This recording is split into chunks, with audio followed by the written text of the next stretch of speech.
안녕하십니까. 에듀윌 공인중개사 부동산세법 강의를 담당하고 있는 정낙일입니다. 자, 오늘은 이제 구강 시간이고요. 구강은 종합소득세인데 종합소득세는 우리가 생각보다 양이 좀 작기 때문에 숫자도 생각보다 그리 많지 않습니다. 그래서 종합소득세는 그냥 많지는 않기 때문에 한 12문제 이 정도 지문 정리하고 마무리를 하도록 하겠습니다. 자, 종합소득세. 자, 첫 번째. 거주자란 국내 주소가 얼마 이상 돼 있어야죠? 우리가 183일 이상, 183일 이상, 개월수로 하면 6개월 이상이죠. 183일, 182일까지는 비거주자라고 하고요. 거주자 그러면 183일 이상, 거소를 둔 개인을 말하며 거주자인 경우에는 국내 소득과 국외 소득 모두에 대해서 납세 의무가 있다. 일명 무제한 납세 의무자 이렇게 표현합니다. 납세 의무자 판단할 때 국내 주소는 183일 이상 이렇게 생각하면 돼요. 자, 2번. 거주자나 비거주자는 납세지가 변경된 경우 변경된 날로부터 며칠 이내 그 변경 후 납세지 관할 세무서에게 신고해야 한다. 납세지가 바뀌면요 15일 이내에 그 변경 후에 변경을 해야 되는데 이때 거주자든 비거주자든 15일 이내 그 변경 후 납세지 관할 세무서에게 신고한다 이렇게 나와 있습니다. 자, 다음 3번 상시 주거용입니다. 사업을 위한 주거용 경우는 제외, 사용하는 한 개의 주택, 1주택자만 비과세 혜택을 주죠. 소유하는 자가 해당 주택에 딸린 토지 포함을 임대, 대여하고 지급받은 소득은 비과세한다. 그래서 국내 하나의 주택을 소유한 자가 그 주택을 임대하면 비과세 혜택을 줍니다. 자, 다만 단서. 기준시가가 얼마를 초과하는 고가주택, 일명 고가주택이 있고요. 또한 국외에 소재하는 주택의 임대소득은 과세한다 이렇게 나와 있습니다. 자, 여기서 우리가 고가주택 여부를 판정할 때 금액은 얼마? 그렇죠. 12억을 초과합니다. 요 기준시가로 따졌을 때 12억인데 종합소득세는 임대하는 동안은요 실거래를 안 해요. 양도세는 실질거래가액이 12억 초과 이러는데 이 종합소득세에서는 기준시가가 12억을 초과해야지만 고가주택이라 합니다. 그리고 국외에 소재하는 주택은 주택수, 임대수와 관계없이 항상 뭐 한다? 과세한다 이렇게 생각하면 돼요. 최근에 31회 때 시험에 나왔을 때 국외에 소재하는 주택은 과세한다 이렇게 생각하시면 돼요. 자, 그래서 3번은 고가주택에 대한 판정 이렇게 생각하면 됩니다. 자, 다음 이제 4번.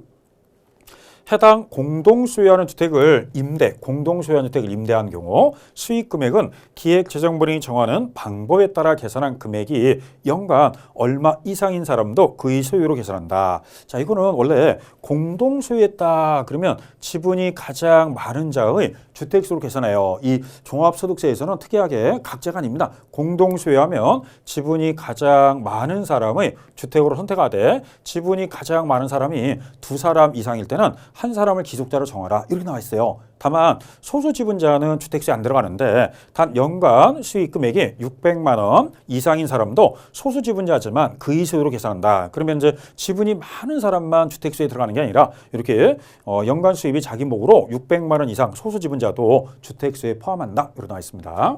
자, 다음에 이제 5번. 해당 공동소유, 이것도 해당 공동소유는 지분이 가장 많은 사람이라고 그랬죠. 그런데 주택의 기준시가가 얼마를 초과. 자, 그래서 기준시가가 얼마냐면 방금 고가주택 기준이에요. 그래서 12억 원을 초과하는 경우로서 그 주택의 지분으로 따졌을 때 얼마를 초과하느냐. 100분의 30을 초과 보유하는 사람도 그의 소유로 계산한다. 이렇게 나와 있습니다. 최대 지분자는 아닌데 그 임대하는 주택이 12억을 초과하면서 자기가 갖고 있는 지분 비율이 30%를 초과하면 소수 지분자도 그 주택을 소유한 거로 계산해서 판정하기도 하기 뜻이에요. 왜냐하면 1세대 1주택자만 비과세 혜택 주니까 2주택, 3주택은 비과세 안 준다. 앞으로 지분이 적은 자리도 600만 원 이상 연간 수입이 있다든지 또는 12억을 초과하는 고가주택을 임대하는데 100분의 30을 초과 보유하는 사람도 그의 주택을 소유한 거로 보겠다. 이렇게 나와 있습니다. 자, 다음 6번. 자, 소형주택은 제외, 이거 주택을 표현한 건데 소형주택은 제외 이상을 소유하고 보증금 등 합계액입니다. 얼마를 초과하는 자는 법정 계산한 간주임대료가 있는데 간주임대료를 총수익금에 포함한다.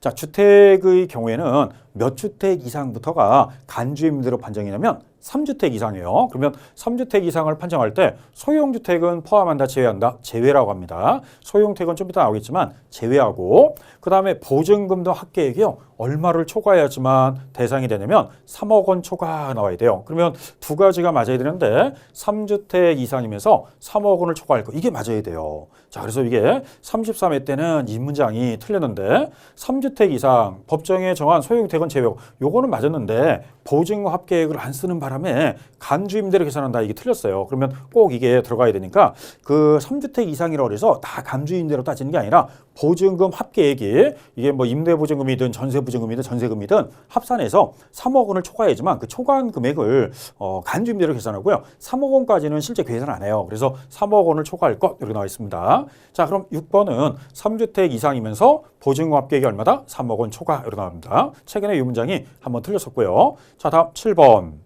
자, 간주임대로 계산 시 3주택 이상, 그리고 3주택입니다. 이상 여부 판정이 있어 주택수에 포함되지 않는 한마디로 소형주택이라고 해요. 소형주택. 자, 주택이란 주거 용도로만 쓰이는 면적이 1호 또는 1세대다. 얼마 이하? 면적이 좀 작아야 돼요. 40제곱미터 이하이면서 주택으로서 해당 과세 기준시가가 얼마? 2억 원 이하인 주택을 말한다. 나와 있습니다. 그러면 여기 소형주택에서 제외되는 3주택 판정할 때 제외되는 소형주택은 제곱미터가 40제곱미터 이하면서 기준시가가 2억 원 이하일 거. 이게 요건이 맞아야지만 요 간주임대로 따질 때 소형주택은 판정수, 주택수에서 빼줘요. 자, 이것도 33회 때 출제했는데 요 문장은 옳은 편이었습니다. 자, 이것도 이제 3년간 유예해서요. 요것도 2026년까지는 3년 동안 유예를 지켰기 때문에 2024년부터 2026년까지는 소형주택에 대해서는 계속 빼주고 있다고 생각하면 돼요. 자, 다음에 이제 8번.